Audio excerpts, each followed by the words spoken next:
Good evening, folks. How are we all doing on this fine Wednesday evening? It's been lovely here today, actually, a bit blustery, which was good for drying the tents from the weekend. But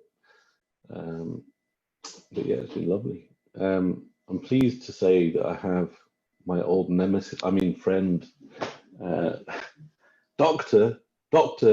Andrew Forrester from the Scotch Malt Whisky Society with us. At this point, as you know, we normally play the Desert Island Drams, Desert Island discs music, but we've decided on a slightly different.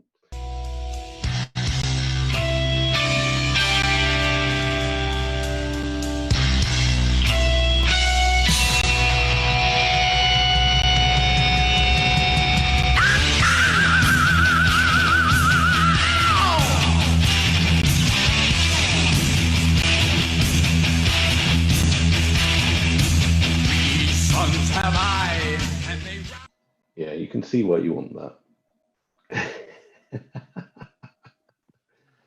Typical introduction to any metal song ever. Wonderful. I think my son heard that for the first time and spontaneously threw horns driving up to Edinburgh. Spontaneously threw up, did you say? Threw horns. Well, if people weren't under the illusion that you were a big fan of rock and heavy metal, then tonight they are in for a shock. I've tried to balance it a little bit. You've tried, but I'm not sure whether you succeeded or not. How are you doing anyway? I'm good. How are you? Yeah, I'm doing all right. I think I mentioned earlier on, I've managed to fracture a rib playing football with kids on Sunday. Oh dear. Just to be clear, I was doing a good thing by trying to avoid collision with a child who I would clearly have wiped out if I hadn't leapt over her like a salmon and landed on something harder than me, right on the rib cage. So yeah, but it's okay. I'm anesthetizing myself, and mainly by listening to you, but obviously booze is playing a part. Well, I had a bit of a run-in with Tia Pepe last night. Mr. T. Pepe. Mr. T. Pepe. So ever so slightly fragile. Oh dear. Well, hopefully we can rouse you for this wonderful continuing social experiment that is Desert Island Drams. Anyway, do we have a... Oh, no, after you. Yes, thank you. It is my show, by the way. So I shut up. Yes, please do. Now, unlike me and the literally 3 or 4 people watching this, hello everyone. There may be people amongst the people watching who've not come across you and don't know who you are. So this is your opportunity to tell them who you are and how you got to doing what you're doing before we start on your first dram and tune choice. Okay, how long have I got? Don't worry, I'll interrupt you when I'm bored. Well, good evening, everybody listening. The handful that are out there. So I'm Andrew Forrester, or Andy to most of my friends. I'm currently Spirits Educator at the Scotch Malt Whisky Society. I've been there for about just over 12 months now. My role at the society is manifold. Principally, what I've been doing for the first 12 months is setting up and creating a whisky education program for our ambassadors, who some of you may have met, some of Eddie's whisky festivals, for example. As well as that, I work very closely with Kai Ivalo, who's our spirits director, and also Ewan Campbell, who's our spirits manager. And I work closely with them to manage our cask maturation program. So that's everything from sourcing wood, so trips to Jerez to find sherry casks, through to supporting them with, I guess, a little bit of technical know-how on oak chemistry, heat treatment, and so on, and applying that knowledge and expertise primarily to our additional maturation program, where we take the whiskies that we bought in cask and very often then move those whiskies on into other casks, be it a sherry cask or a HTMC cask, to further diversify the flavour that we inherit from all of the different distilleries that we bottle our whiskies from. Maybe I'll talk a little bit more about the society later, because I've picked one of the whiskies. So how did I get here? Well, way back in, what would it have been, early 2000s, I was in the process of writing up my PhD thesis and somehow got my hands on an Oddbins voucher. I think it was a gift, and I took it into the Oddbins in York, where I met Eddie, and asked Eddie for his advice on what I should exchange this, I think it was for £30, this £30 voucher for. And Eddie sent me away with a bottle of the whiskey that I'm about to discuss and share with you. And that really fired off my passion and enthusiasm for Scotch whiskey. I remember sitting in a green armchair with my thesis sitting beside me, really not wanting to write that, taking a sip of this, well, it's Bruichladdich 10-year-old, and thinking, oh my God, this is something quite extraordinary. Complexity and flavour here was just phenomenal. And yeah, it fired what's become a lifelong fascination for Scotch whisky. Eddie gave me a job in Oddbins, and together we, I guess we spent the best part of 2 or 3 years, Eddie, just devouring whiskey and whiskey knowledge together.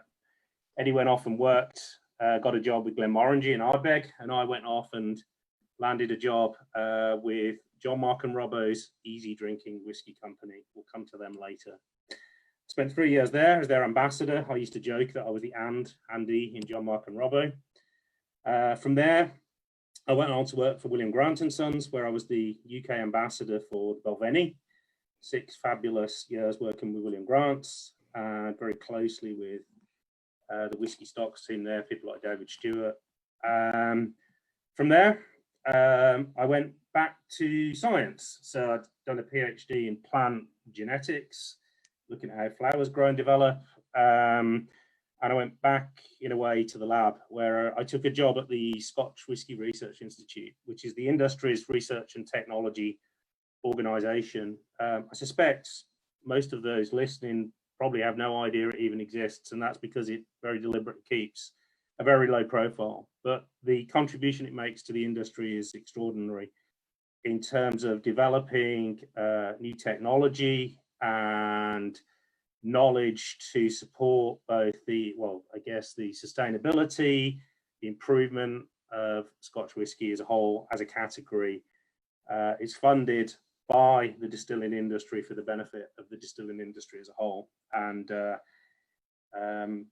as it happens, the Scotch Malt Whisky Society are members to this day. So there's a lovely little synergy there. So yeah, 4 years at the Scotch Whisky Research Institute, where my role as a senior scientist was primarily technology transfer. So communicating the, I guess, almost academic research to the industry and helping them to apply it to improve their process and quality in the distillery. Utterly fascinating place to be. I learned loads, and that technical experience, that scientific experience, I use every single day in my job now at the Scotch Malt Whisky Society as Spirits Educator. So I guess where I am now is, well, I've been in the industry, what now? That's probably 15 or more years, and with sort of a mix of, I guess, brand marketing experience, having worked on things as a brand ambassador, but also on the technical side of things. And like I say, having worked at the Institute. So Eddie, hopefully, does that give a bit of a flavour? Have I missed anything? What? Sorry. No, well, the only things you've missed really are perhaps the altercations we've had over the years, but we can, but also the good times, obviously. But we can Yeah. we can So I think elaborate I've on only those. actually resigned from 2 jobs. Other movements have been sadly things like redundancy, but um, yeah, I resigned from the Scotch Malt Whisky Society to go to the Research Institute to go and work at the Society because I'd always wanted to be there, and that was all rather amicable.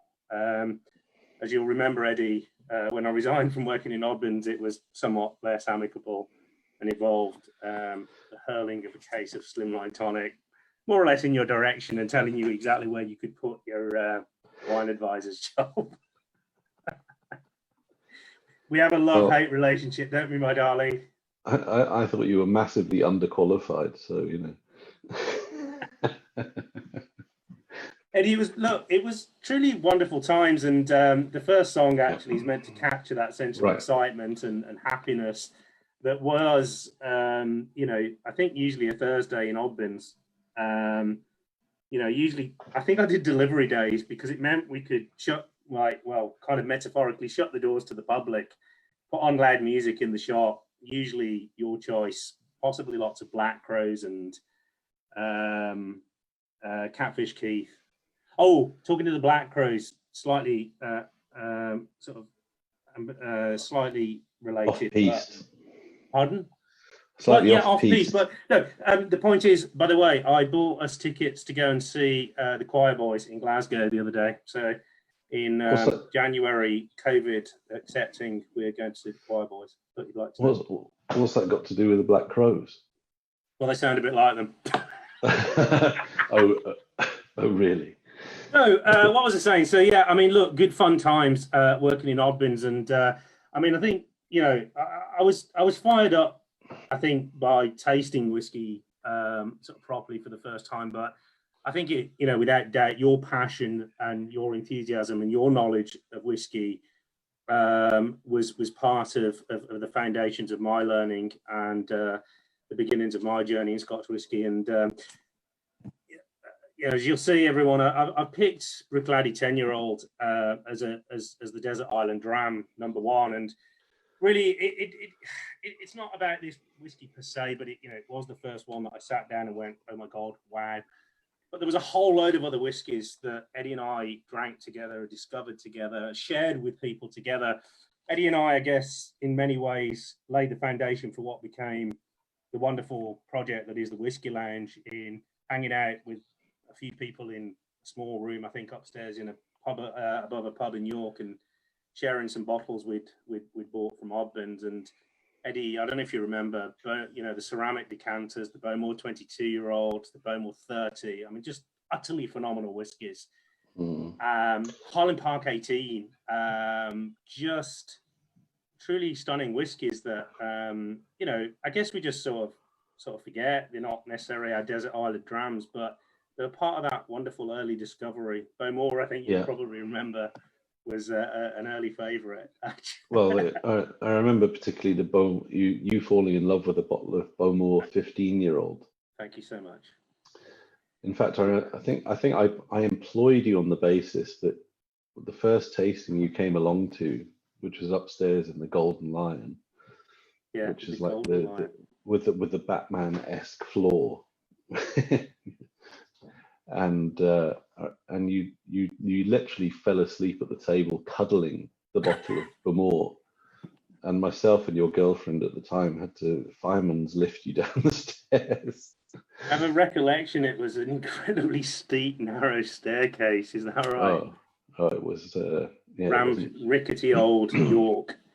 It wasn't easy. But I mean, look, we drank some phenomenal whiskies at that time, and actually, it took me all my time not to choose this particular one, which was Springbank 21-year-old, and I deliberately didn't because I think for many people it's an iconic whiskey, and I thought I'd maybe just go a little bit more mainstream. But I don't know if you remember, we went to that wonderful little restaurant just down round the corner from Oddie's, and I think we had dinner in there together, and then I remember tasting this Springbank 21-year-old and just utterly blown away by this whiskey.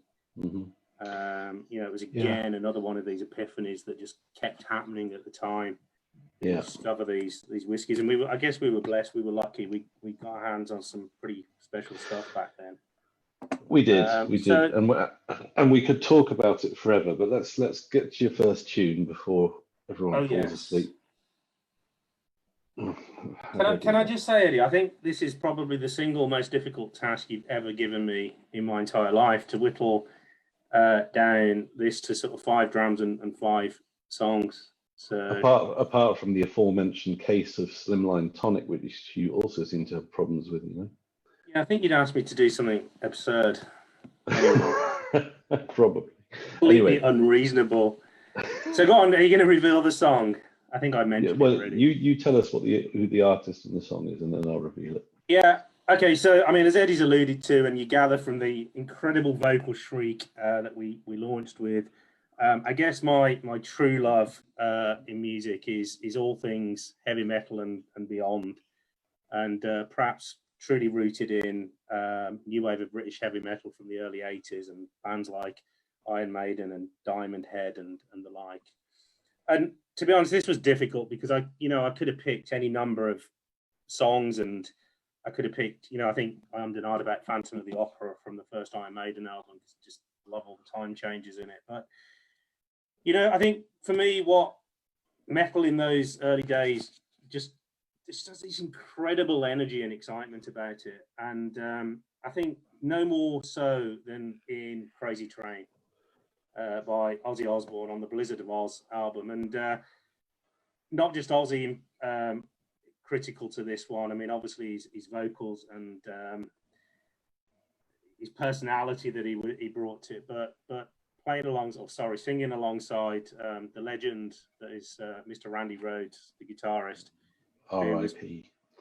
Yeah, rest in peace. I mean, potentially, possibly, I know it's difficult, Eddie, to say this, but possibly, the greatest metal guitarist that ever lived, and sadly died not long after writing Crazy Train. And I'm not kind of hugely up on music theory. I know, kind of understand it a little bit, but the riff in this song, well, there's two phenomenal riffs in it, and they just go, I mean, literally one after the other, which is what makes it wonderful. But one of them, I believe, makes use of every single note in the minor scale or whatever it is. For this, Eddie, you're more musically minded than I am, and I don't know if that makes it so. What makes it so energetic and exciting? But it is. So, do you want to play it now, Eddie? Would you like me to play it now? I don't know. How does this work? I will play it now. So this is Ozzy Osbourne. Play it. Yeah. Ozzy Osbourne with Randy Rhoads and Crazy Train.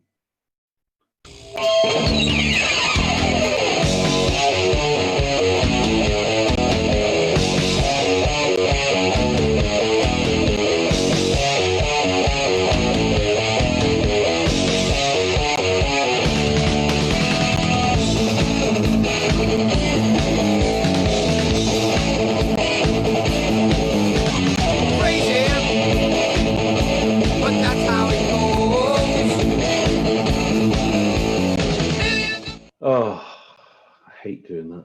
Really. Oh, joy. It's almost criminal, isn't it? Isn't it just utterly wonderful? There's an a cappella version that was used for an advert for a car, and the family singing it in this a cappella. I think I mentioned that because it's just one of those kind of metal songs that, I don't know, most people seem to love. And dig out a live video of this. They're all pretty poor quality, as you can imagine, from back then. But if you scour YouTube, there's amazing videos of Randy Rhoads, like, hand up and down the fretboard, like you wouldn't believe. But Ozzy Osbourne just utterly in his element and so excited, just hopping up and down. And that's something I always loved about Ozzy, was he was just so utterly lost and into the music, whether that was aided by the various chemicals, but Ozzy was just in it there, and it was almost as though the band were just around him for his pure pleasure and nothing else. I don't know. You know what? You know that, hard rock and heavy metal is one of my guilty pleasures too. And I think what I like about it is, and this might sound slightly contrary or whatever, but I find, most people see it as the devil's music, or, so there's some kind of dark meaning behind it or whatever. I see it almost the opposite. It's like almost this innocent abandonment of inhibition, but also, there's just a wave of euphoria that comes across. Yes. Listen to it, and it's just phenomenal. And I'm sort of picking up on that in a way, Eddie. But the thing I loved about the metal scene was the camaraderie and the shared passion and love. And people looked a bit rough around the edges, with long hair and leather jackets, but they were usually the nicest people in the world. And you'd end up in the mosh pit, and someone fell down, and you'd be straight away picked up and looked after. And but that camaraderie is something that's also, what I'm going to say now, is just so evident and endemic in the Scotch whisky industry. And I'm sure the people who are listening now, and part of that community, and we kind of all just know each other and all get on really well. And if you think about the industry, and I think for me this is incredibly well captured on Islay, where there is such a close-knit community. Bringing it back to Bruichladdich, but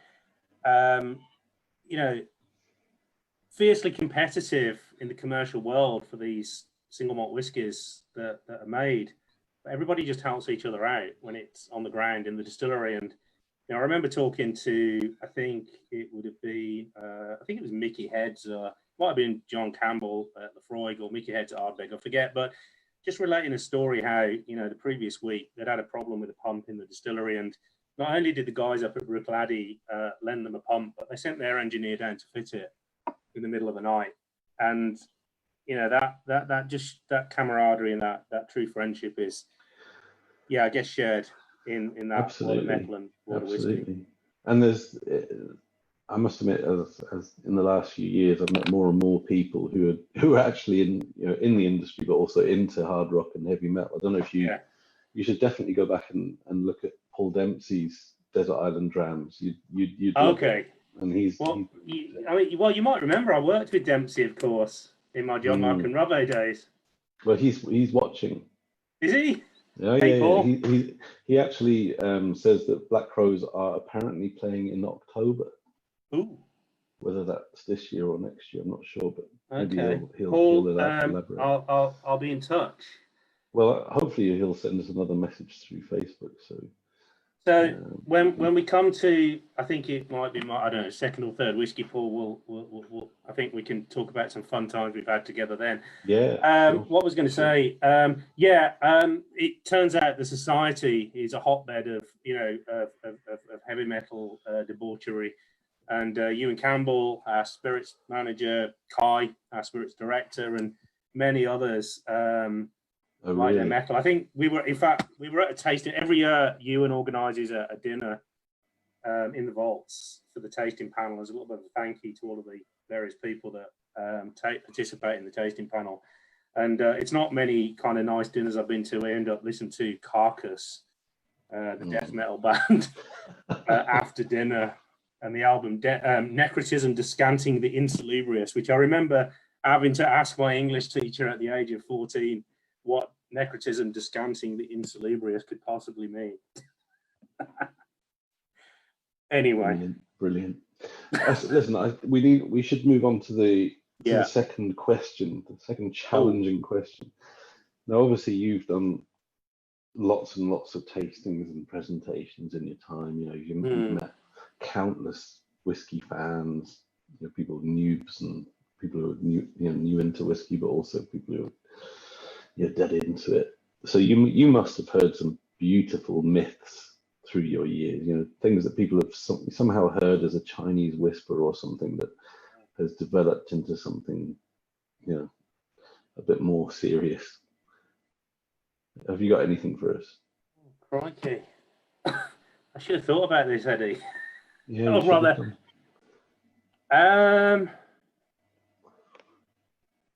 You remember we used to get people come in and ask for a double malt, for example, things like that. You remember that? I'd like a double. I'll try and think of something, but I do remember the fun we had back in those early whiskey festival days. I guess when it was just York, and Whiskey Lounge was an embryo of what it is now, of course. But referring to pippage. And the sort of precise and exact amount of water that one should add to a different whiskey. And of course, I was working in the lab at the time, and I'd have Gilson pipettes, which could measure anything from about half a microliter, which is a millionth of a liter, through to about 10 mils pretty accurately. And I seem to remember we had a set of these pipettes. And we would describe how we calculated the exact pippage. And I think you were obsessed at the time. Well, Eddie, you and I have shared a lot of good times sat watching various televisual feasts, shall we say. Well, I'm sure we'll get on to Faulty at some point. But I think you were really into, is it The Sopranos? Probably. And I think they use this phrase, to clip someone. Which as in hit, take a hit on them, remove them once and for all. we used to say if you added a little bit too much. Well, I think we just did it literally, deliberately, sort of in passing. Oh, Eddie, you've clipped it. You've added too much water. You clipped it. And that was it. A fortnight later, you were at the next tasting, and people are presenting their whiskey knowledge and prowess by talking how they've clipped their whiskey by getting the pippage right. Listen, I can't think of any myths. Well, I can, I'm sure, but that'll do. But that's a good. So that's a myth that we invented. It's not a myth. It's a truth, really. God, I don't know why. It's just reminding me, like thinking about metal. I'm thinking about it would have been Donington 1992, I think. Whatever the year AC/DC headlined, the Black Crows played, as did Choir Boys. I think neither of which make it to your playlist, by the way. Yeah, well, come on, Eddie. I thought you could pull out something from what is it? Something Southern Harmony. What was I going to say? But yeah. Starting this rumour that Cliff Richard was dead. But there was no mobile phones and internet and all that in those days. So very quickly, the rumour came back that Cliff Richard was dead over this weekend locked at Donington. Is he not? Not then, he wasn't. God, see, we're also back to music. Can I have a have something to tea? Yeah, not really, no. Okay, well, let's shelve pippage and clipping for a wee while, because I think that's it's funny to think back to them, but it's possible other people don't think it's funny. Do you want a jelly top? Yeah, thanks. Cheers. Cheers. Goes well with my Negroni. Right. All the flavours in the right. That's a great photo, isn't it? What a photograph! I love that photo. What a lovely guy Randy Rhoads looked to be. But anyway, let's move on to your second whiskey, which you're obviously drinking out of that teacup mug. What's your second whiskey? Can't remember. You bet. Well, I'll bring it up. Oh, no. There you go. Oh yes. Oh yeah. What do I do now? Am I supposed to talk about it?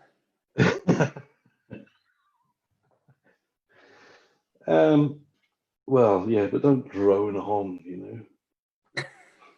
Okay, more like 16-year-old Flora and Flora, and I reckon I'd be surprised if this isn't in lots of people's top whiskies. I mean, it's just not so far. No. Nope. Even the Colin Dunn. No. Okay. Nobody's mentioned. Look, it's a phenomenal whiskey, and I choose it.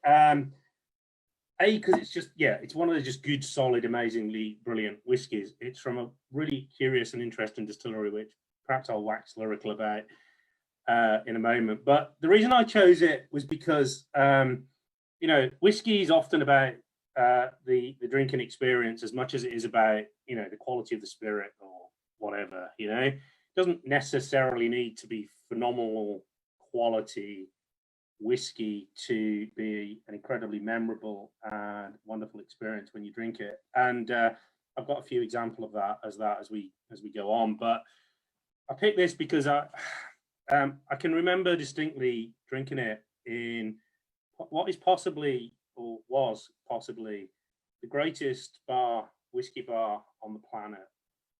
And I'm sure people have been to whiskey bars all over the world.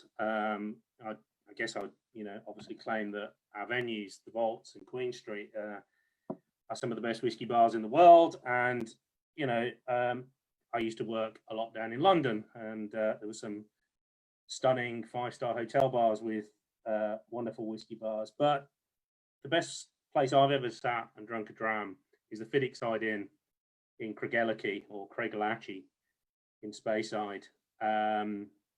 Or known to those that know the place well as Joe's Place. And I don't know if anybody's listening's been there, but it's a place you'll never forget. It's a place that time forgot. It's hard to even date what it looked like before it closed. Sadly, Joe passed a couple of years ago. But, what did it look like? Something out of the 1940s, 1950s, maybe. And essentially, it felt like it was just one end of somebody's house lounge that had been had a stud wall put up, and that was the bar at the end of it. And literally, Joe's lounge was through the door, through the wall, behind some of the greatest whiskies in the world on optics, which was including Mortlach, 16-year-old. And it was deadly silent in there. There was no jukebox. There was no music. Nobody spoke very much. There'd always just be one or two old boys sat at the bar drinking a half and a half, and usually guys from the distilleries. And actually always thought they were interesting to see how they drink whiskey, because, they don't stick it in a fancy Glencairn glass and swirl it around and all the nonsense we do at our tastings, Eddie. But they just put a shed load of water in it and sip on it all night at the bar.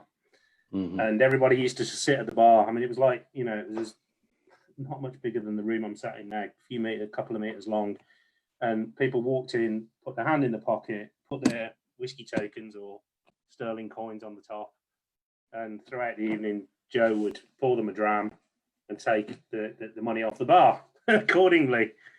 And I took so many people there to show it them. It was very close to Bulveni, being in Craigellachie, of course, and I took lots of people there just to show them this wonderful place. And I remember once taking, as you know, Eddie, one of the roles as an ambassador was to just walk off as somebody was speaking to you. Are you there, Eddie? So yeah, there he is. I am. I'm just getting some ice. Okay. So yeah, one of our job, it's a great job, isn't it, being a whiskey ambassador? And one of the things we'd have to do is take people from the bar trade to the distillery and show them a good time. And I had a couple of guys from Claridge's. If you've ever been into the Claridge's bar, 5-star hotel down in Mayfair in London, truly stunning, special, phenomenal drinks, really great experience going there to drink.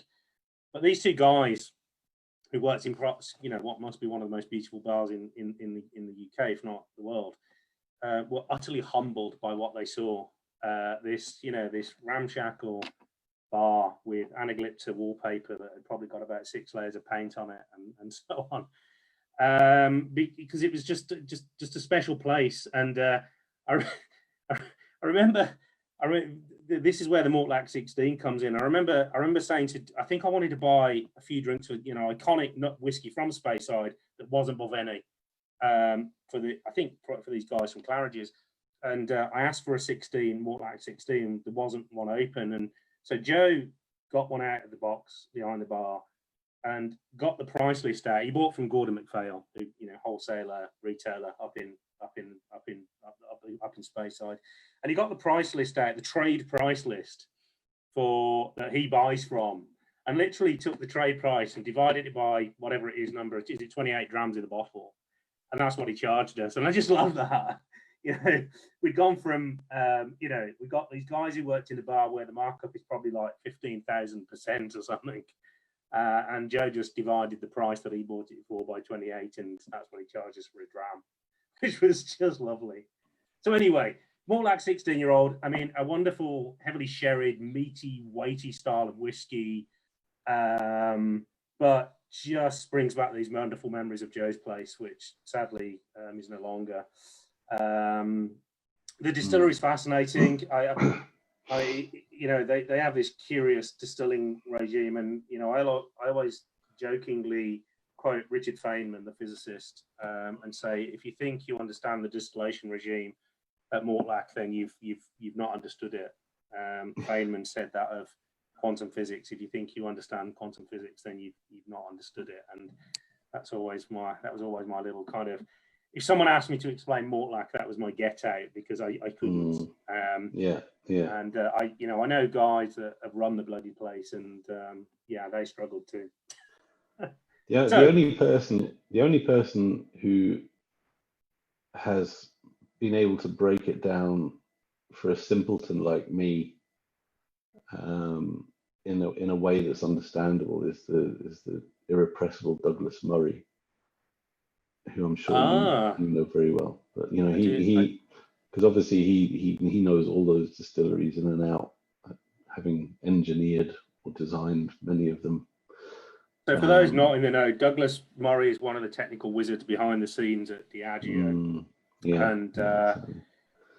Pretty much, I think, understands exactly how to put a distillery together to make exactly the style of spirit that you want. Well, that's the theory, of course, as we all know. It's like us experimental biologists say of living of organisms under the strictest controlled laboratory conditions. The organism will do what it likes. Yeah. But as will the distillery, I believe. But yes. Anyway, listen. Yes. Let's get onto the tune. We've waxed lyrical enough about the whiskey, which hopefully people, if they haven't tried it, will seek out. And delighted to say that Diageo have seen the light and have rebranded Mortlach, and we're now able to see it in all its glory. I mean, didn't they do something really shocking, like put it in 50 centiliter bottles? I think we'll come to that later. Well, we might not. I mean, yes, it's fairly well documented, but if people want to research, there's Madame Google out there, so please feel free. But yes, Mortlach has kind of. I think exploited might be the word, the soft word, but I think they but fair play to them. They obviously eventually realised their mistake, as people do, and have hopefully reinstated it. But anyway, let's talk about it. Just quickly, I guess it always was a hidden gem until that point, because it is so bloody important in terms of going into blends like Johnny Walker. Yeah, for sure. The same with like Klein Leaf, for example. Anyway,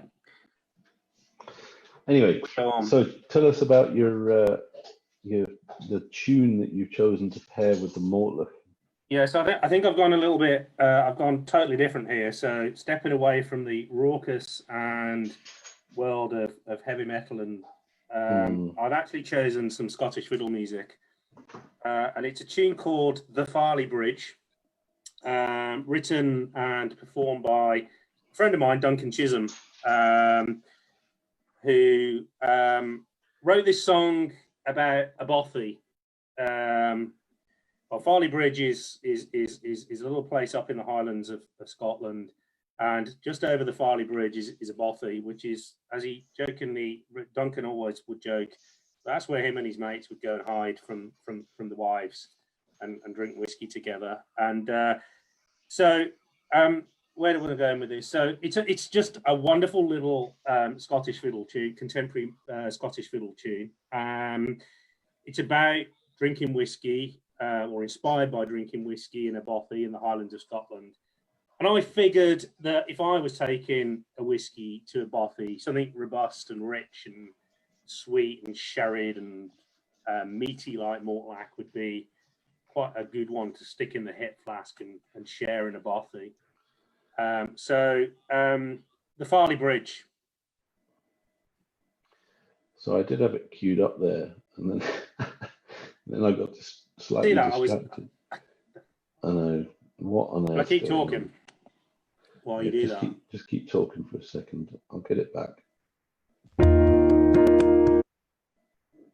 What a friggin' amateur. Right, here we go. There we go.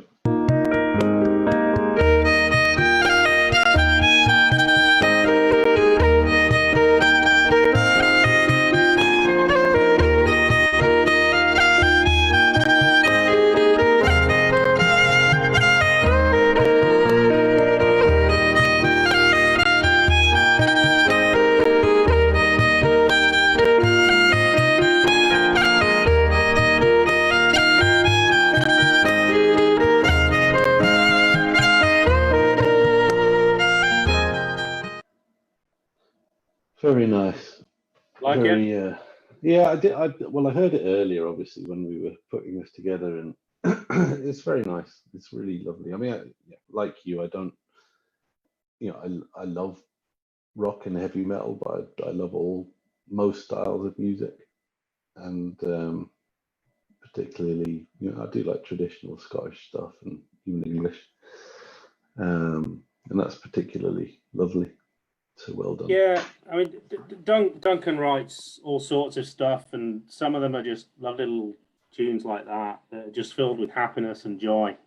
Mm-hmm. That's on the Farah album, and I'd recommend anybody, if you like that sort of thing, go check out Duncan's work. What he usually does is go to somewhere incredibly remote and beautiful in Scotland, and spends the best part of 6 months there, being inspired by, maybe a beach or a glen, Glen Affric, for example, and been inspired by this landscape and the scenery to write music. I've been lucky, whiskey, as you know, Eddie, whiskey takes you to interesting places and brings you in contact with interesting people. And being up here in Scotland and involved in the whiskey world, it's enabled me to meet lots of people in the music world up here, and particularly the contemporary Scottish folk music, and got this lovely network of incredible musicians, and Duncan's just one of them. And I picked Duncan because it's a favourite, but equally it could have been many others. Charlie McCarran, who, for example, of Capercaillie fame, is an incredible fiddle player too, and many others, friends from the Isle of Skye who've been part of my whiskey career, musicians. Look, the two just always come back together, don't they? Music and whiskey. Yeah, I think so. I think one of my favourite things to do is go to the Port Charlotte Hotel on Islay, and most evenings they would have a little ceilidh band, or just a couple of musicians just having a wee jam, and just knocking some tunes out. And there's nothing like sharing a jam with people that you like and listening to local music like that. It's just very special. I've always been very envious, because I know you can play. I mean, you can play the guitar incredibly well, and I can just about get a few chords out and maybe play the opening riff to "Come As You Are" by Nirvana or something, and something like "Oh Stairway to Heaven." Classic Gaelic tunes. Yeah, but I think I'm envious. I'd love to be able to do that. Just sit in a bothy, with an instrument and play together, jam away like I've seen you do. Well, could you not have done that during lockdown? Well, I've actually been quite busy. It's been working. Well, that leads us nicely to the next passage of play, should we say, as we would say in the cricket world.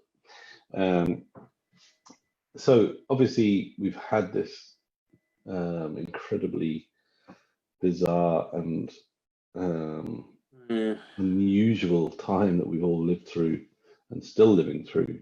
And we've had lockdown, and we're kind of starting to creep out of it, but some of us, including myself, very reluctant to really go for it in any way, shape, or form because of the fear of a second wave and all of that kind of thing. So just very interested to hear your thoughts as a learned man about, how do you feel in terms of how your job, your role might alter slightly the way you do things, both professionally and personally.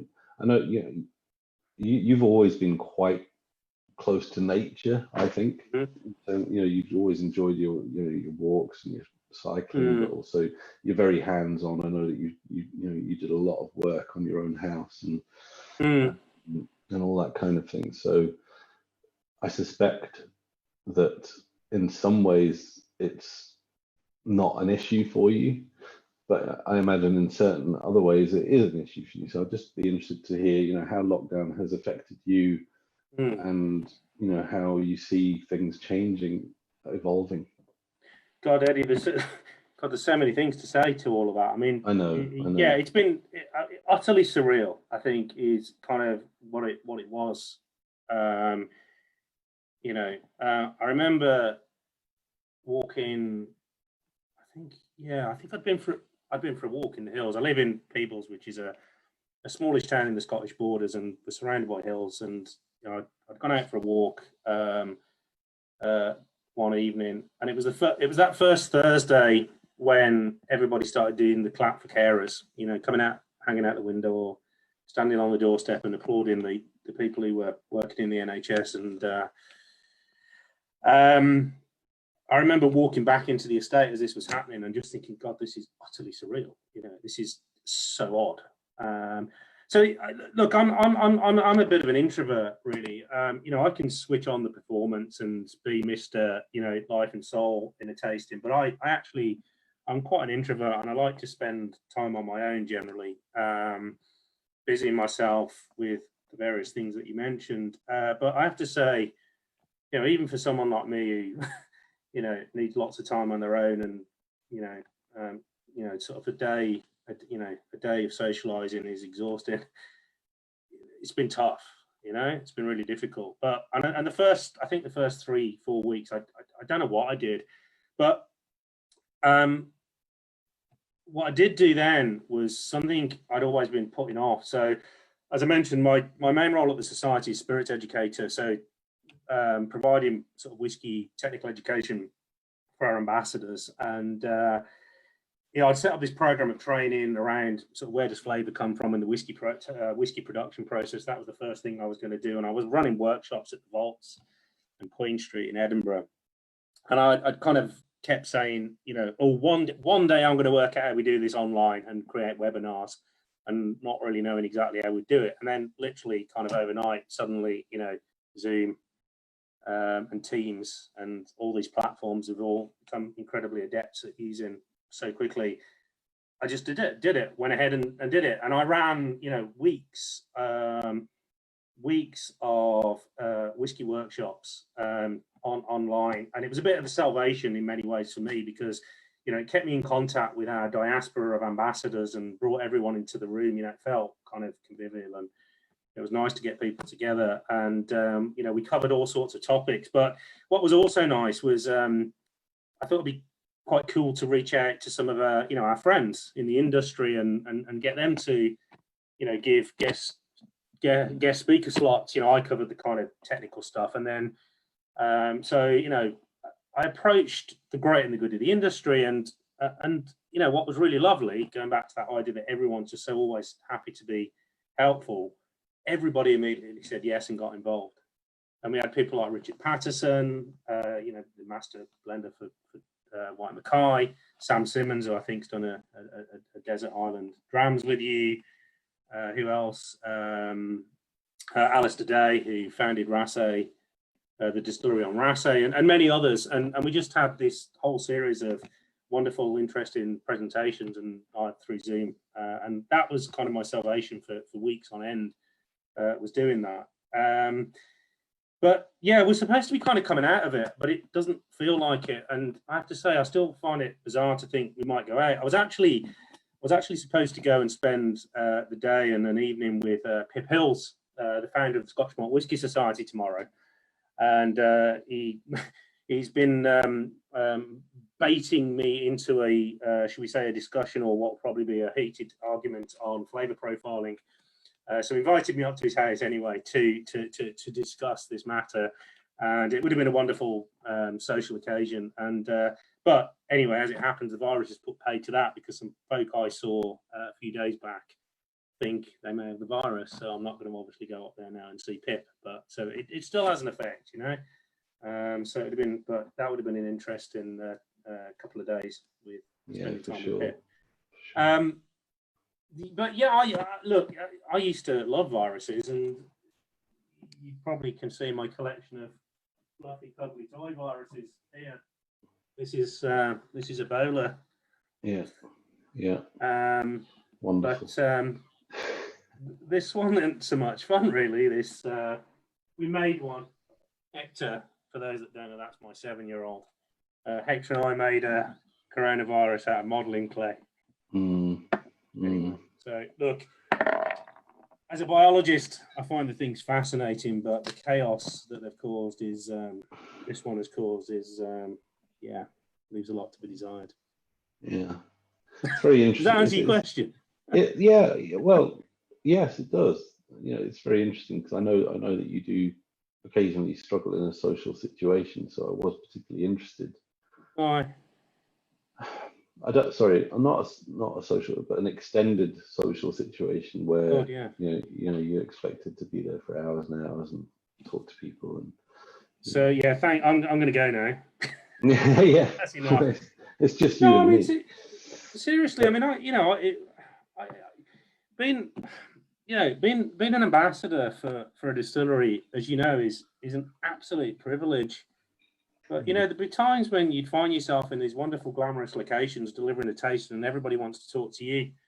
But the minute I stopped speaking, you know, often I was just wanted to kind of hide and tidy things up and let, you know, my sidekick do all the social chat, because it's full on. You know, that's not to say it's, you know, overall it's a great thing to be doing, but it was part of the reason why I think I went a bit more behind the scenes. You know, I'd been very much front house as Balvenie ambassador, John Buck and Robbo. And it's why I was quite keen to go and work at the Institute and, you know, be a little bit more behind the scenes, making the industry happen. And, you know, in many ways, what I do at the society now, it's not me delivering the tastings usually. You know, I'll do some and I'll do things like this, but it's really more about me providing the knowledge for them to go and pass on through the tastings. Yeah. Well, I think I can speak for most of us that know you, that it's great to see you back in a slightly more public role. You know, I think that you have so much to give and so much to provide in terms of knowledge and insight. And I think that your years at Swirry, whilst I'm sure they were fascinating and more than worthwhile, I think that it's nice to have you back in a more public capacity, as limited as that may be, but you know.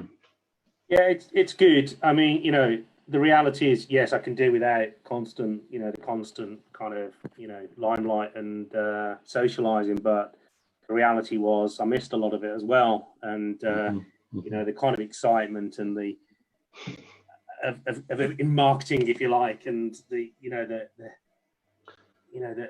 let's just try it and see what happens and apologize later, you know. Much more risk averse working in you know, it's a love-hate thing. I think the reason we get on is that we're very much a similar thing. You know, we in some ways we both love the limelight, but at the same time we hate it.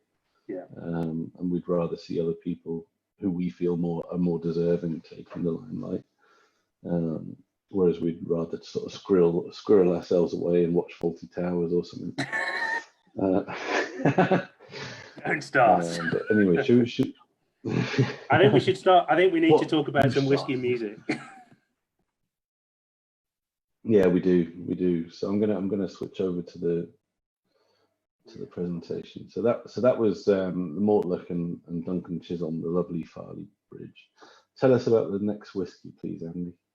You better put the slide up because I changed the order. Ah, my goodness me. Okay.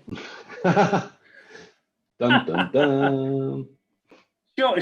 Short-lived. John Mark and Robbo's easy drinking whiskey company, the Fresh Fruity One.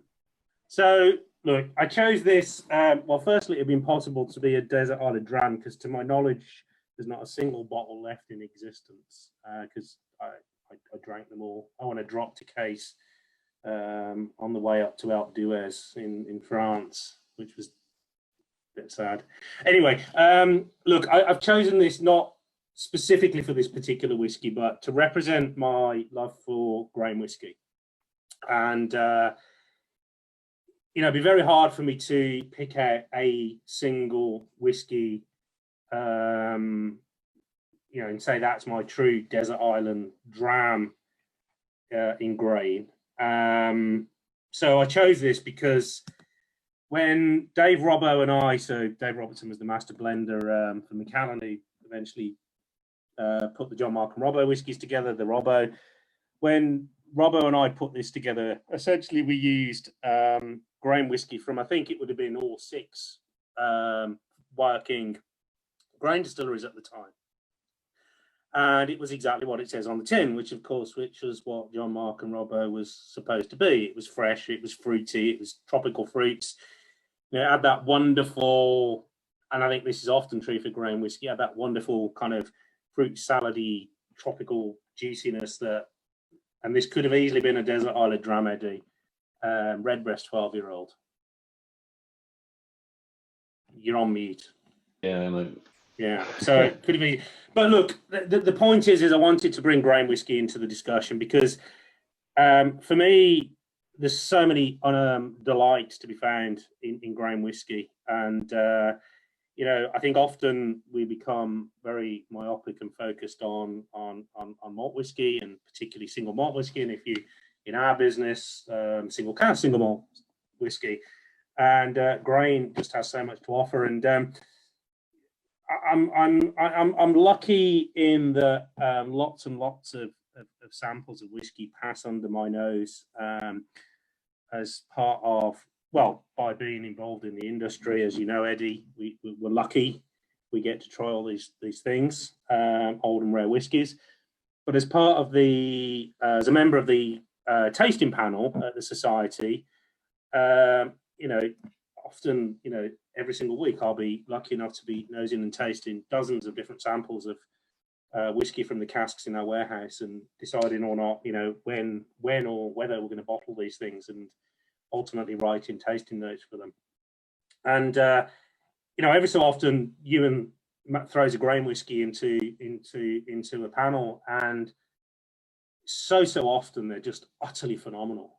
I don't even remember what the idea. There was one a couple of weeks ago. I don't even remember what it was because you just move on.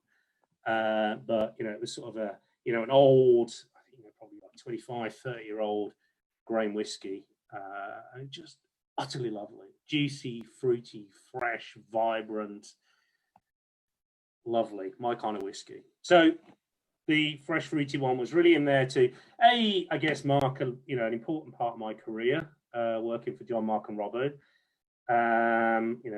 What was really my first proper job in the industry, and also just to kind of mark that interest in grain whiskey. And for sure, I think if I could only take one whiskey to said island, it could actually easily be a grain. Well, we can talk about that later. Okay. Oh, sorry. Let's not get ahead of ourselves. Okay. Oh, I did. Right. Okay. Apologies. Yes. No need right now. So tell us about the tune you've chosen to accompany said Fresh Fruity One.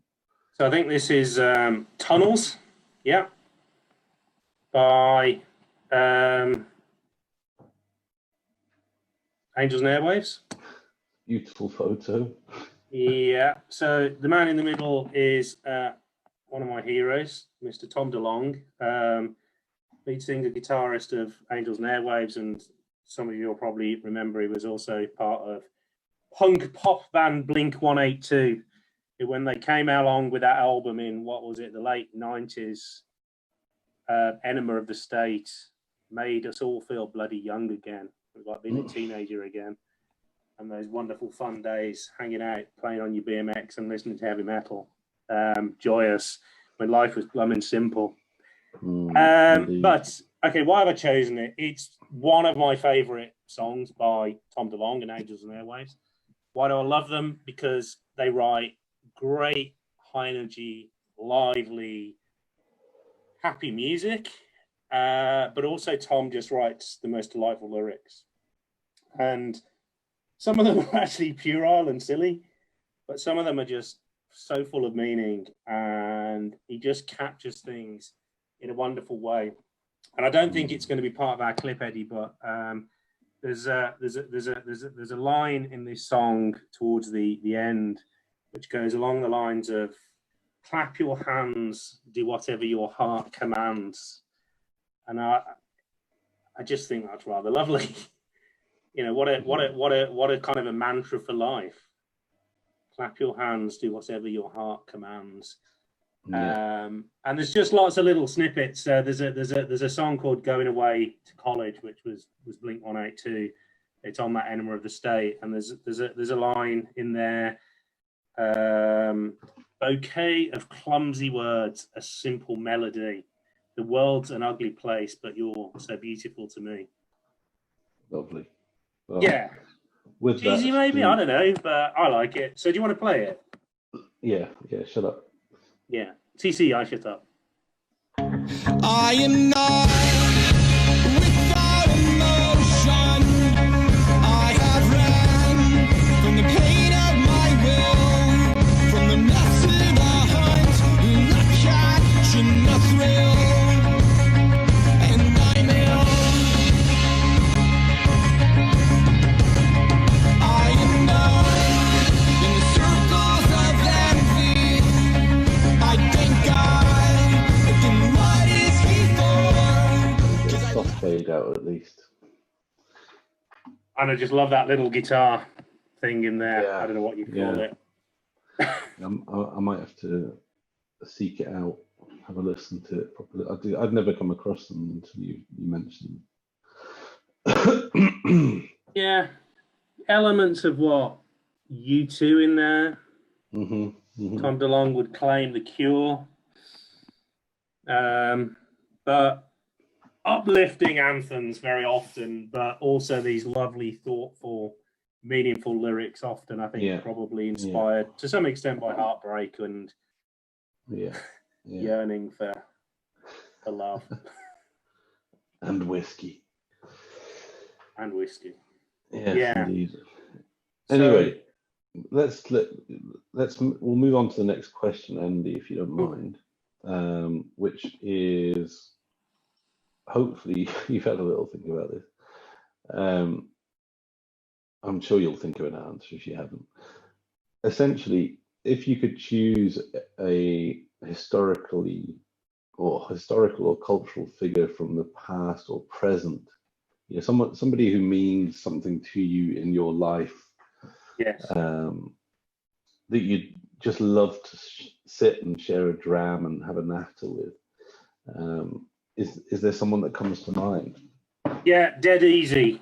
But I'm also going to talk about some of the other people I've been lucky enough to sit down and share a dram with, which I'm truly blessed to have been able to do that. But my choice is the person I haven't yet sat down with and would love to, and he's still around at 100 and something, is James Lovelock, who wrote The Gaia Hypothesis, which is essentially a popular science book, which I guess profoundly changed the way a lot of people thought about the world, or the way it operates. And what do I want to say? James Lovelock is just the most Eddie, I'm struggling to find the right words now.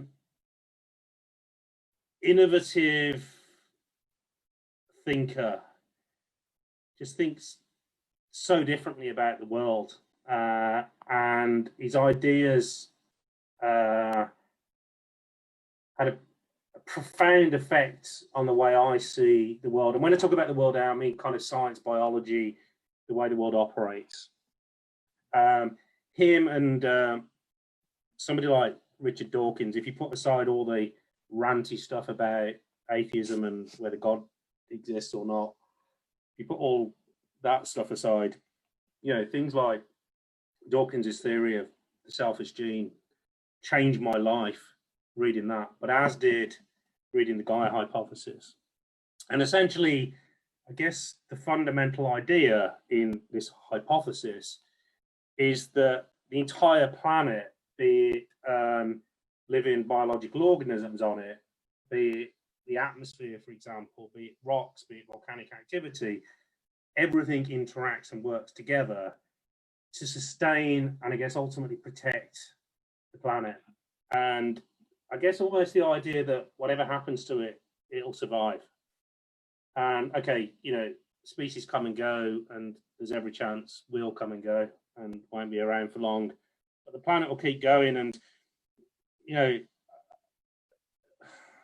it just strikes me as so bloody obvious that this is the way it is. And I wish I was being a little bit more concise now, but you know, we're all concerned about the climate emergency that we're faced with, the fact that, you know, we're perhaps, you know, changing the Earth's climate to the point that it will not return to what it was. And, you know, the obvious concern that what will that mean for life on Earth and the Earth as it is now. And, you know, for me, because of this fundamental belief in James Lovelock's idea, is it's almost, and don't take this the wrong way because I do care about the environment, but so what? Okay, humans will be gone. A lot of the things and with the way we know it now will be gone, but the Earth will still be here with life on it, interacting. It's just change, and the Earth will respond. I mean, you could almost argue what's just happened is Gaia doing its bit to kind of regulate the changes that we're inflicting on the planet. You know, all of a sudden we weren't in our cars. All of a sudden we were curtailed in the way we fly and move around the world, polluting the planet. You know, is this Gaia at work? Gaia being this single living organism that is planet Earth and everything that's on it. So I'd love to just sit down with James Lovelock, because the ideas he's had and brought to the world and presented to the world are phenomenal.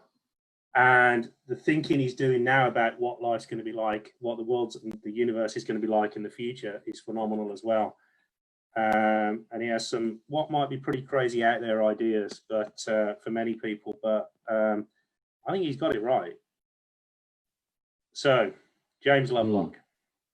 Very, very interesting. Very interesting. I don't think you've ever mentioned him to me. And yeah, I mean, certainly a lot of people would find that view quite controversial and quite, you know, quite different to the way they would naturally think about things. And yeah, it's challenging because, you know, we're very family orientated as a species, and I think the thoughts about the climate, certainly from my perspective, are more about, you know, how are my children, my grandchildren, and so on going to, you know, how are they going to cope, and you know, what can we do now to ensure their survival. But at the same time, I totally get where you're coming from in terms of life does find a way. In terms, if just to paraphrase Jeff Goldblum in Jurassic Park. But you know, that's the conundrum for me now, because sitting down as a, you know, an academic scientist, to just, you know, single man thinking about the world and reading things like Lovelock, you know, it was fine to take that view. So what? You know, the world will just be different. But then, as you know, I've got a family now. I've got Hector and Connie, and that's the conundrum, actually. You know, the science head tells me it's fine, it's Gaia, but the human in me, yeah, doesn't want the world to be changed. I was going to say fucked up, but changed for them. And you know, whether they're going to be living on Mount Ararat, which is the only bit of non-flooded space left. Probably getting biblical. Yeah, Lovelock ran into the challenge that people took a spiritual idea from his book. Can I just bringing it back to whiskey though? Yes. Because I think you know what. Can I go on? Yes. Yeah, because obviously I think probably what was obvious from, I mean, I used two names there, Lovelock and Dawkins. Clearly, it's scientists I want to sit down with. You know, maybe for you it's more. I don't know, maybe you choose someone for the world of arts, music, I don't know. But for me, it would be scientists. But I just wanted to throw in a couple of examples where whiskey has brought me in contact with really interesting people from the world of science. And one was at the Hay Fair. Well, both of these actually have their foundations at the Hay Book Festival, where I took Balvenie whiskey tastings one year. And I spent the best part of 3 hours talking to Prof. Robert Winston, who I think you might know from the TV, but fascinating guy from the world of science, and he's also obviously very involved in advising the government on matters of science. But yeah, Robert was eventually dragged away by the scruff of his neck by his wife, having drunk far too many samples of cask strength whiskey. Balvenie, but we had a great conversation and we talked about all sorts of stuff. I tried to keep it on science, but as always, as you know, whenever you get in a social situation, oh, what do you do? Oh, work in the Scotch whiskey. You're going to talk about whiskey, right? Yeah. Never happened when I said, oh, I'm a plant molecular biologist. But the other one, again, this long story, but I'll keep it short. Again, via the Hay Festival. But I had the pleasure a few years ago of spending 2 days in the company at the home of Sir Patrick Moore, who invited me to come to his home on the south coast of Englandshire to run a whiskey tasting. And I could go on and on and on, but let's just say it's something you'll never, ever forget. National treasure. Yeah. How blessed am I to have sat down with somebody like that, and I have whiskey to thank for it, of course. Yeah, absolutely. Just hold on 1 second. Oh God! I think you dropped something.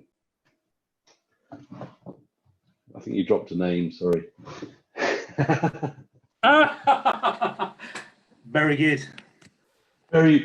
It's pithy, you know. Anyway. Very funny. Look, I'll do the humour, okay? Yeah, okay. Right, let's move on to your. Oh, hello. Tell us about your next whiskey, Andy. Is it? There you go. Oh dear. Right. Okay. Why is this here? Bloody good whiskey. And again, marks an important part of my life in whiskey, my career in whiskey. So chosen really to represent Balvenie as a whole, but it was always my favourite bottling expression, whatever we call it. Actually put together by David Stewart in the time that I worked for Balvenie. But going back to kind of basics in terms of, I actually have some left here.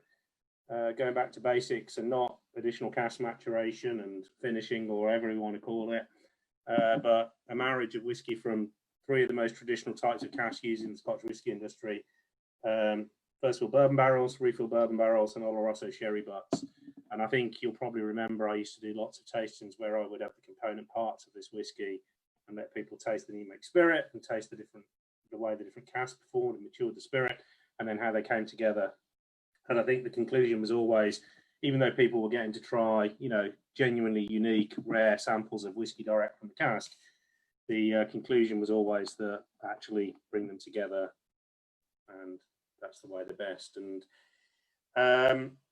memories as well. I remember skiing the Valley Blanche in Chamonix, and being on the Mer de Glace, and the guide, who's a good friend of mine, from Glenmore Lodge Activity Centre up in Aviemore, and we stopped. I think we just had some crevasse rescue discussion, and I mean, obviously, you know, I can't really convey the stunning beauty of this place, but I'm sure you get the idea. And then I think it was Eric pulled a bottle of this out of his bag, and you know what? At that moment, it's the greatest whiskey in the entire world, because of where you are, the moment, the time, the place. And I could apply that to so many different whiskies, and, you know, examples of where it's just been a truly memorable moment.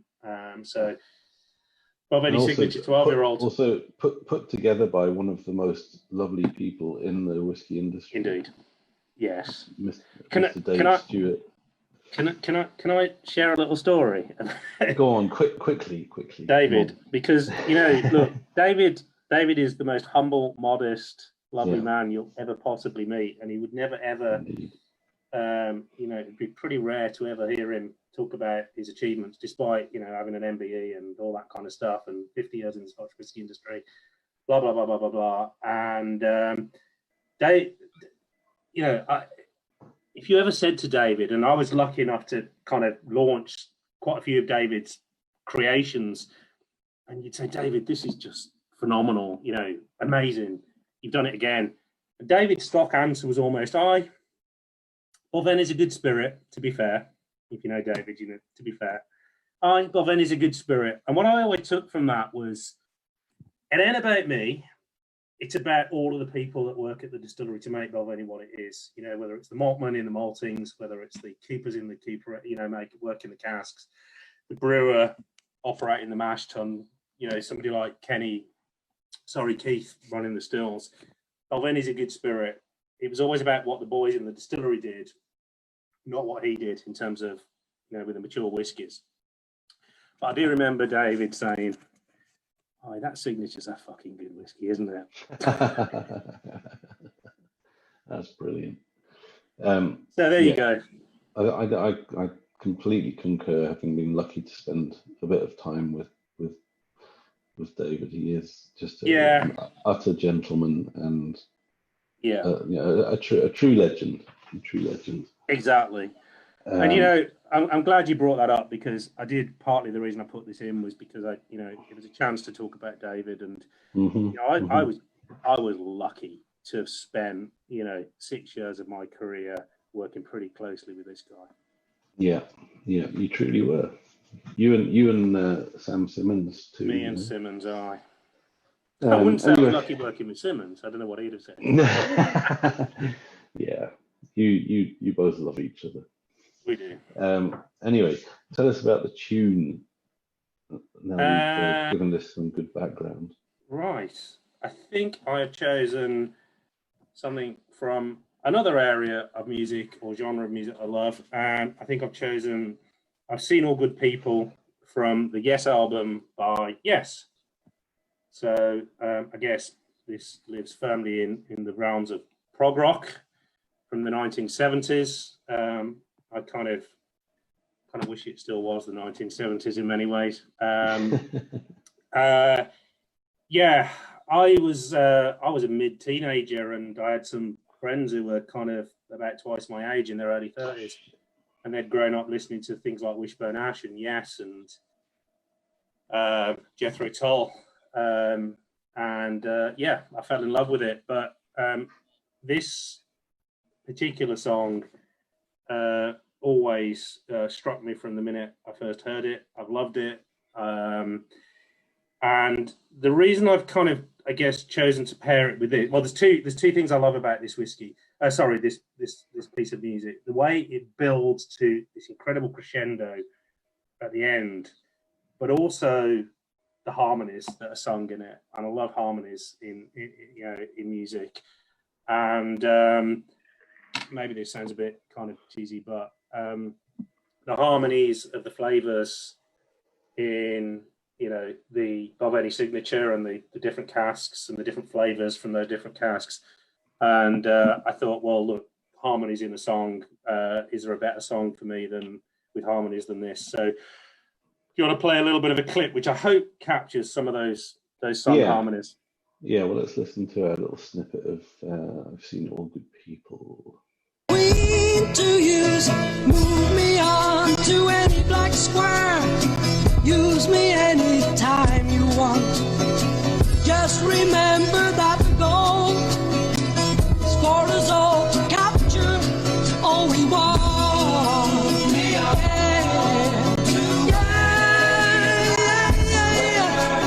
Don't surround yourself with yourself. Move on back to squares.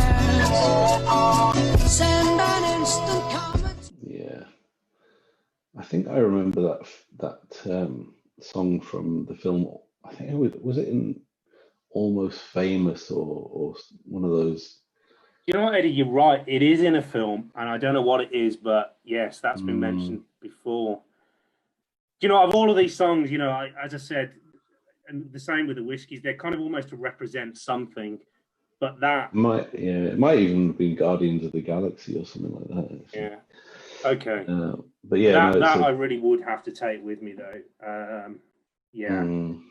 Yeah, it's a lovely tune, and lovely whiskey and lovely whiskey maker. Yes. You know, but again, that how many whiskey makers have you met that you don't like? You know, there's not really many. You know, none. I can't think of any really. Annoyingly. No. They're all just great, lovely people. They're all just annoyingly lovely, aren't they? Annoyingly lovely. Yeah. And you know, there's that wonderful, I guess, great trio, or maybe it's a few more of them, but you know, Richard Patterson, David Stewart, someone else. I was giving you a chance to pick someone. Oh, well, I was going to say Bill Lumsden, but he's not actually very nice. He's just very funny. A legend. I was thinking, you know, like Jim McEwan. I mean, Christ, you know, I'm thinking about these boys that have been at it for 50 odd years, and you know, do you know what? A great example, right? Years and years ago, I'm just in the whiskey industry, not long out of odd bins, and I take myself to Ireland with Ali. Remember Ali? Yeah. And you know, sure Ali remembers Ali. We took a tent, and we had no idea where we were going to pitch it. We called by Bruichladdich. I say to Jim, "Can you recommend a campsite?" And he says, "Just pop it up on my front lawn."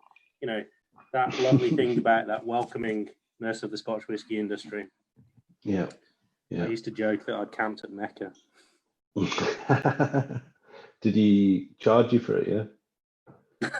No, but he did send me away with a 500 milliliter. You know those flat sample bottles that we use. Yeah. A 500, you know, half-liter one of them, full of spirit caramel. And I remember him saying, thrusting it in our hand, and he's saying, "Andy, go take this and show the world what this utter filth is. And it shouldn't be in whiskey." It was like passionately anti-spirit caramel. Brilliant. And packed me. And do you know what? I've still got it. I've actually still got this bottle of spirit caramel. It goes a long way, let's be fair. I was actually digging out some stuff out of a box, and I found some handwritten notes Jim McEwan had written for me about when he put the Bruichladdich range together way back in, you know, those odd bin days. Which was a joy to find. Yeah, absolutely. Yes. So brings us to full circle to the final question of the evening, which is, and actually, of all the guests we've had on, and we've had some amazing guests, but being slightly more scientifically minded than most of them, not all of them, where do you see the next kind of big thing with whiskey, or maybe not even big thing, you know, maybe a soft evolution, revolution, whatever? Is there something you can see coming which the rest of us mere mortals, you know, don't? I don't know. I think in terms of, I'm organising my thoughts on the hoof here, so run with it, Eddie. But I think in terms of how we experience whiskey as the drinker, you know, everybody listening and all the people that come to your festivals and tastings. Yeah, I think we're all actually pretty aware of what's going on, because the industry is very good at sharing and talking about what it does. Yeah, and innovations are hot, you know, always a good point for discussion. And so, you know, specifically to the point, you know, that kind of I have an insight of that maybe others don't, in terms of, yeah, our enjoyment of what we get experienced in what is Scotch whisky. No, nothing different. I mean, I think there will be an ongoing quest for flavor diversification. And that'll be, you know, I think, you know, this might sound kind of, you know, we've probably been through this before already, but, you know, forgive me. You know, I think we've done, you know, cask finishing and, you know, different types of cask has almost kind of been done to death. And, you know, that's not to say there's still not room for that. And a lot of the stuff we're doing at the society is cask related in terms of innovation, flavor innovation, but it's less about using, you know, different casks, say, from different wine products or whatever, you know, the traditional port, sherry, Madeira, blah, blah, blah, blah. You know, you get, remember we used to joke about the balsa wood finish. That would have been a good one. But, you know. Still will. So I think, so I'm rambling, but I think, okay, in terms of cask, I think it's going to be much more around heat treatment and selection of wood for its oak chemistry. You know, I'd have said 5-6 years ago, both of those areas were pretty poorly understood and poorly controlled in the industry. And often we kind of just took what we got, and we relied a lot on, I guess, almost the winemaker to select wood for us, which is why perhaps you saw, you know, this association between quality and certain kind of types of wine or winemaker by extension, because you relied on the winemaker to select good quality wood and well heat treated wood. But the industry understands that much better now, and particularly in Jerez, you know, the control over cask manufacture for Scotch whisky production is phenomenal. You know, total change. So I think the more we understand about heat treatments, the more opportunity there'll be for controlling that or selecting the right oak with the right chemistry to give us quality and potentially flavour differences. But I think, you know, the other area, and again, no surprise to anyone that's just plugged into the Scotch whisky universe, you know, raw material selection. And by that I mean, you know, the ongoing experiments. I mean, you know, I'm a bit skeptical about some of this, but you know, barley variety and the concept of terroir, you know, is certainly interesting. But even more so, and particularly what, you know, Dave Robbo and Jack Mayo are doing at Glasgow Distillery, and, you know, they're not the only ones, but I use them as an example, you know, using specialty malts, so using roasted malt, chocolate malt, and so on to create novel flavour. Again, you know, it's not that it hasn't been done before, but I think that's where you'll see a real push. And then, of course, you know, the other raw material would be yeast selection, and moving away from just using elite distillers' yeast to produce alcohol, which have, you know, been bred and selected to just be as efficient as possible, withstand stress in the distillery, and produce, you know, as much alcohol as possible, towards using, you know, a diversity of yeast, whether they be wine yeasts, using rum production or whatever, because as you all know, yeast and fermentation is the single, you know, probably the first major part of flavour creation in the production process. You know, it's not to say flavour doesn't come from the barley, but certainly we create lots of flavour by yeast during fermentation. So I think kind of all of that will just progress. The thing for me will be to see whether some of that raw material innovation yields novel spirit character that survives maturation, or do we end up just with it all masked? You know, we create this wonderfully diverse new make spirit, but does it just get masked by maturation? But it remains to be seen. The kind of, I think that, you know, in terms of the sort of insider insight, if you like, that you asked about, and I'll draw here on, you know, my time at SWIRI, the Scotch Whisky Research Institute, is more around the care and the amount of work that the industry puts into sustainability, both in terms of environmental sustainability, but also sustaining what we need as an industry to make Scotch whisky. minimizing our footprint and impact on the environment. And there's a huge amount of work that you'd never really know about that goes on when you pick up, said bottle and enjoy a bottle of whiskey and what we talk about tastings and festivals. But there's loads of important innovation there that will mean our industry survives. And there's a lot of modern technology being brought in to solve some of those challenges. But what's always fascinating, the way I see it at least, is how all that ever does is support fundamentally a traditional production process where we do things exactly as it was done a long time ago.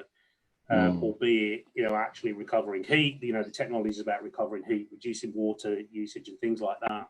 And of course, all of those innovations and interventions that we need to adopt have an impact on spirit character in the distillery, and which is why it's so important that through SWIRI and the work that companies like Diageo and Chivas will be doing, that we continue to understand where does flavour come from in the production process, particularly in the distillery. So as we change to adapt to a changing world, we can maintain what we know as Scotch whisky. Does that make sense? No, absolutely. And I think that's possibly the single most fundamental piece in there, is that I think, as you say, that so much work going into energy saving, reducing emissions and so on and so forth, and the background work that's going to be going into every single distillery and trying to reduce the impact on the fundamental house style of that distillery. That's fascinating. I think that's the kind of message I'm really trying for people to take away with them, that a lot of this work we do to understand flavour, okay, some of it's about creating novel flavour and flavour innovation, but a lot of it's to ensure that actually Macallan will still make Macallan, Glenfiddich will still make Glenfiddich, for example. Because we can't keep using coal-fired stills. We need to switch to some other heating method. We can't continue, we've got better condensers now. But every time you make a change, spirit character changes. There's the myth, the old dent in the still. Well, okay, that's nonsense. But that so many of these different small parts that come together can have this profound impact on flavour. And understanding that. And that's why being at SWIRI was bloody fascinating. Yes, I can well imagine. Anyway, listen, we're getting on a bit, so let's get back on track, or as much as we can. So tell us about. Can you remember what your final whiskey was? Yeah, I can. It's genuinely one of the. Eddie, this is really difficult and almost to the point of absurdity and nonsensical, but this is probably genuinely one of the best whiskies I've ever tasted in my entire life. And it's, okay, maybe deliberately chosen, maybe not, but it's a Scotch Malt Whisky Society bottling. It's from Distillery 37, which we can discuss that later if you like. It's called Plum Sauce Rancio Fest. But probably the most important thing I wanted to say about this whiskey is it's from the flavour profile that I've really grown to love and enjoy most, which is deep, rich and dried fruits. So really anything that's spent time in, particularly in European oak and sherry casks and maybe intense wine casks. So that incredibly rich, raisiny, dried fruit, sherry-like character. And I said earlier, I'm suffering from Tia Pepe, and I love the flavour of sherry, and I love the role of the sherry cask in making whiskey. And this particular spirit, I think we would have bought this. It's 16 years old. We would have bought this in a refill hoggy, which is mostly how the kind of vessel you will obtain your spirit in. But Ewan will have transferred this, or has transferred this, into a first fill ex Pedro Jimenez, so PX sherry hogshead. So I've interpreted on there a cask that's been very deliberately manufactured in Jerez, seasoned with sherry for the subsequent maturation of Scotch whisky. And it will have been, I mean, our usual procedure is about 2 years in the secondary cask. So we don't do these kind of short, sharp bursts of additional maturation that you would have seen with, say, Balvenie. It's more of a sort of a long-term 2 years in sherry. And yeah, it's just,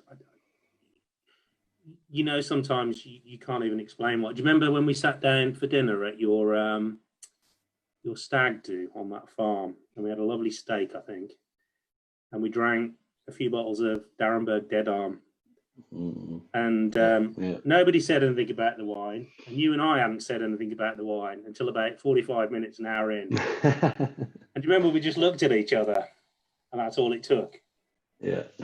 Because sometimes you just can't really explain it, but it's just stunning. It's the best of what sherry casks can give us. Okay. So plum sauce rancia fest. So listen, you bandy about phrases like one of the best whiskies I've ever tasted. Is it a whiskey that other people can still taste, or is it sold out, or what? No, that's a good point, Eddie, because one of the things when I was thinking about all of this is, what's the point in throwing in there a whole load of whiskies that, you know, people like you and I are so close to the industry are lucky enough to taste that no bugger's ever got a chance of tasting, unless you've got a mortgage, you know, you've got vast amounts of money or whatever. Kind of, yes. I mean, as you know, we bottle single cask usually, and therefore by definition there'll be very few bottles of this. This is one of 222 bottles. It was pretty popular, so I think most of it sold out. That doesn't mean you won't find a bottle somewhere. And look, there's still some in this one if anybody wants the dram, because that's what it's there for. So yeah, I mean, in theory, yes, accessible. And do you know what? I'm pretty sure we've got some other lovely casks from it. I shouldn't say this, but of all the distilleries that we bottle, this one's probably my favourite, number 37. And I'm sure we've got some more 37 in PX cask. So yeah, there might be another beauty around it. I don't know. Watch this space. But there's the joy of single cask. I mean, it could be totally different, of course. You know, of course. Back to the idea that under the strictest controlled laboratory conditions, blah blah blah blah blah blah blah. Yeah. And I've got away without telling you the name of the distillery.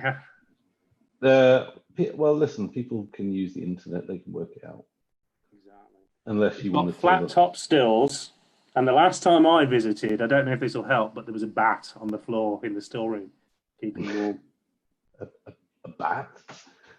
And it's right on the River Spey. And actually, it ties in nicely to another experience, because I used to do quite a lot of paddling down the River Spey with a good friend of mine, Dave Craig, who I know you know, Professor Paddle, Spirit of the Spey. And we'd always stop on the banks of the river right outside said distillery that begins with Cragen and ends with Moore.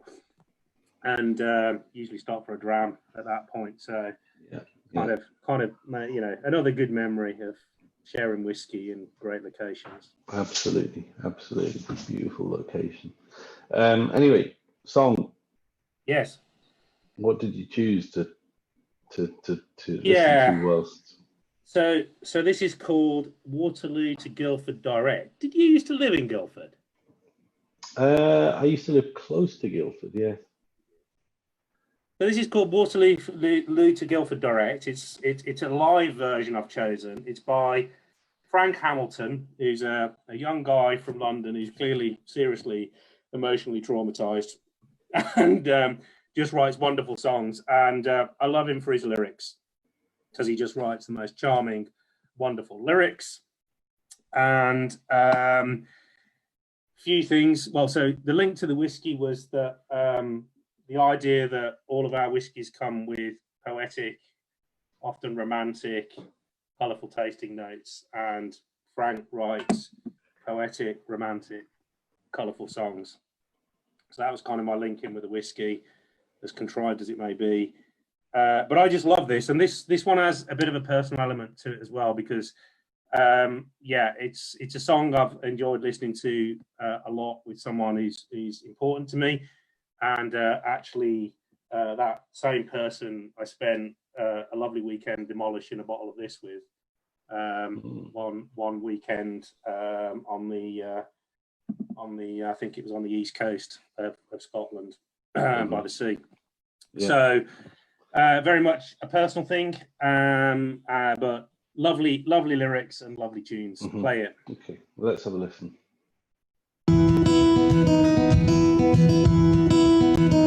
After getting drunk again, I stumbled off a train from Waterloo to Guildford direct.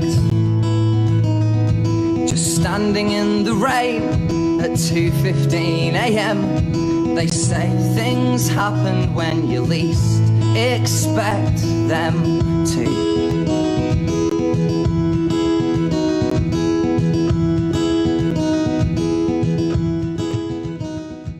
I'd love to play more. I really would. It's a lovely tune. Does it remind you of Life in a Northern Town by Dream Academy? You know what I mean? No, because I don't know the song. Okay, a couple of things that also link in nicely. Frank's declared hero is none other than Tom DeLonge, who we talked about earlier, and his all-time favourite album is Enema of the State by Blink-182, and he's on loads of covers off that album, and there's a lovely version of Going Away to College, which I would recommend you find, and it's got that line, bouquet of clumsy words, a simple melody, this world's an ugly place, but you're so beautiful to me. But the Waterloo to Guildford direct goes on, so they kind of meet on the train station in the middle of the night when everyone else is a bit fished and blah blah blah, and exchange messages the next day and all that. But there's a line towards the end which we didn't get, and it goes along the lines of, I found something I've been looking for without looking for it. It just happened. That's a lovely line. As found discussed something earlier. I've been looking for without looking for it. It just happened. Yeah. Lovely. Listen, Dr. Forrester, it's been an absolute pleasure, but we need to draw to a close. So just to ask you. Yeah. You obviously you get Michael Jackson's Malt Whisky Companion to take with you, and possibly another book of your choice. However, right. I'd like to know what luxury item you'd like to take with you on your desert island,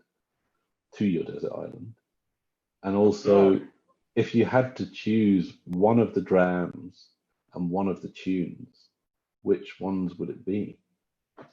God. Well, I told you it was impossible to find 5.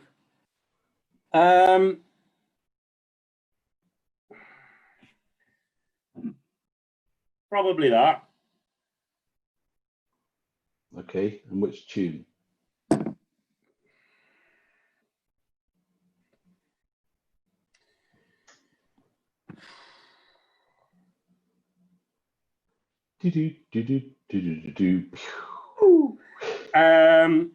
Just choose one for Christ. I think I'll just take Frank with me, because just lovely lyrics, I guess. Just take Frank as your luxury. Yeah, just take Frank to Eddie. Come on, it's impossible, but of course, yeah, I'll take Frank.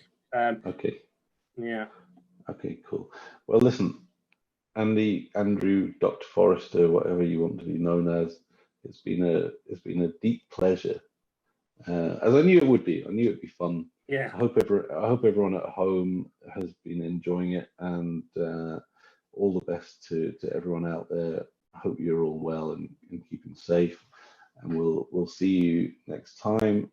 But from us at Desert Island Drams, it's good night from me, and it's good night from me. Can I say one more thing? I can't believe we talked for an hour and 3/4 without having an argument. No, we didn't. Good night. Listen.